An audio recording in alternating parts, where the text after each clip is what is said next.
PM Modi, Shah से लेकर खरगे, राहुल तक ने मतदाताओं से की खास अपील। कहा, बढ़ चढ़ कर मतदान करें। लोकसभा चुनाव के चौथे चरण के लिए आज मतदान हो रहा है। ऐसे में प्रधानमंत्री नरेंद्र मोदी, गृह मंत्री अमित शाह से लेकर कांग्रेस के राष्ट्रीय अध्यक्ष मल्लिकार्जुन खरगे तक ने सभी लोगों से अनुरोध किया कि वो बढ़ चढ़ कर वोट करें।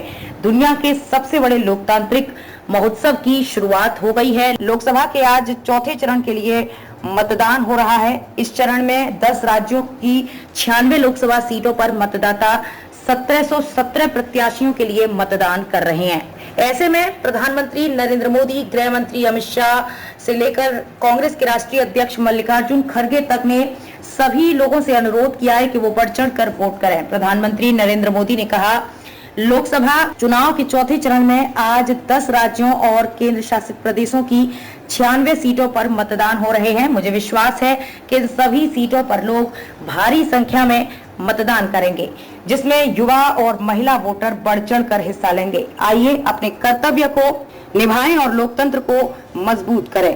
केंद्रीय गृह मंत्री अमित शाह ने लोकसभा चुनाव के चौथे चरण में आज उत्तर प्रदेश, बिहार, झारखंड, मध्य प्रदेश और जम्मू कश्मीर के मतदाताओं से अपील करता हूं, आइए अपने कर्तव्य को निभाएं और लोकतंत्र को मजबूत करें। केंद्रीय गृह मंत्री अमित शाह ने कहा, लोकसभा चुनाव के चौथे चरण में आज उत्तर प्रदेश, बिहार, झारखंड, मध्य प्रदेश और जम्मू कश्मीर के मतदाताओं से अपील करता हूं कि आज एक ऐसी सरकार बनाने के लिए रिकॉर्ड संख्या में मतदान केंद्रों तक पहुंचे, जिसका विरासतों का सामान्य ध्येय हो। गरीब कल्याण। आज एक ऐसी सरकार बनाने के लिए रिकॉर्ड संख्या में मतदान केंद्रों तक पहुंचे, जिसका विरासतों का सम्मान ध्येय हो।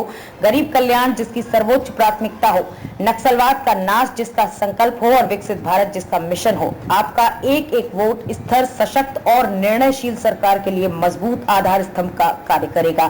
कांग्रेस नेता राहुल गांधी ने कहा, आज चौथे चरण का मतदान है। पहले 3 चरणों में ही ये बात स्पष्ट हो चुका है कि 4 जून को विपक्ष गठबंधन की सरकार बनाने जा रही है। याद रखिए, आपके एक वोट से सिर्फ आपके लोकतांत्रिक अधिकारों की रक्षा ही नहीं होगी, बल्कि पूरे परिवार की तकदीर बदल जाएगी। उन्होंने आगे कहा, एक वोट का मतलब युवाओं के लिए 1 लाख रुपए साल की पहली नौकरी पक्की।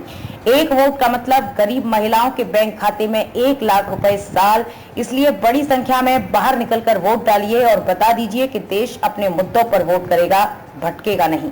लोकसभा चुनाव के चौथे चरण की शुरुआत होने पर कांग्रेस अध्यक्ष मल्लिकार्जुन खरगे ने कहा, मेरे प्यारे देशवासियों, लोकसभा चुनाव के पहले 3 चरणों में भी आपने लोकतंत्र को वोट देकर और संविधान को तानाशाही ताकतों से बचाने का प्रयास करके अपना पराक्रम दिखाया है।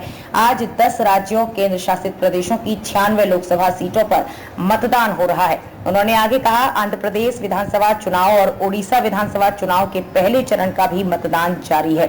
ये पूरी तरह से न्याय के पक्ष में और भारत को जीतने के लिए एक महत्वपूर्ण चरण है। समाज को विभाजित करने वाले घृणास्पद भाषणों से विचलित ना हो।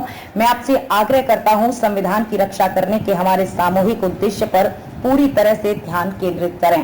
कांग्रेस अध्यक्ष ने युवा न्याय, नारी न्याय, किसान न्याय, श्रमिक न्याय, हिस्सेदारी न्याय के बारे में कहा कि ऐसे भविष्य की कल्पना करें जहां न्याय, स्वतंत्रता, समानता और स्वतंत्रता की गारंटी हो। एक ऐसा भविष्य जहां तीव्र समावेशी विकास और परिवर्तनकारी नीतियों की गारंटी हो। उन्होंने कहा, पहली बार वोट डालने वाले मेरे प्रिय मतदाता, अव्यवस्था को दूर करें। आप असली चेंज मेकर हैं और मैं लोकतंत्र के लिए इस आंदोलन में आप में से प्रत्येक का स्वागत करता हूं। हर कोई कृपया बाहर आए और बड़ी संख्या में मतदान करें। पुणे से भाजपा उम्मीदवार मुरलीधर मोहोल ने कहा, मैं लोगों से अपील करता हूं कि बाहर आकर मतदान करें। पुणे की जनता मेरे साथ है। मेरे पास अनुभव है। मैंने 30 साल यहाँ कार्यकर्ता के रूप में काम किया है। ऑस्कर विजेता संगीतकार और पद्मश्री पुरस्कार से सम्मानित MM कीरावनी ने कहा, आपको मतदान करना होगा क्योंकि आप लोकतंत्र में हैं।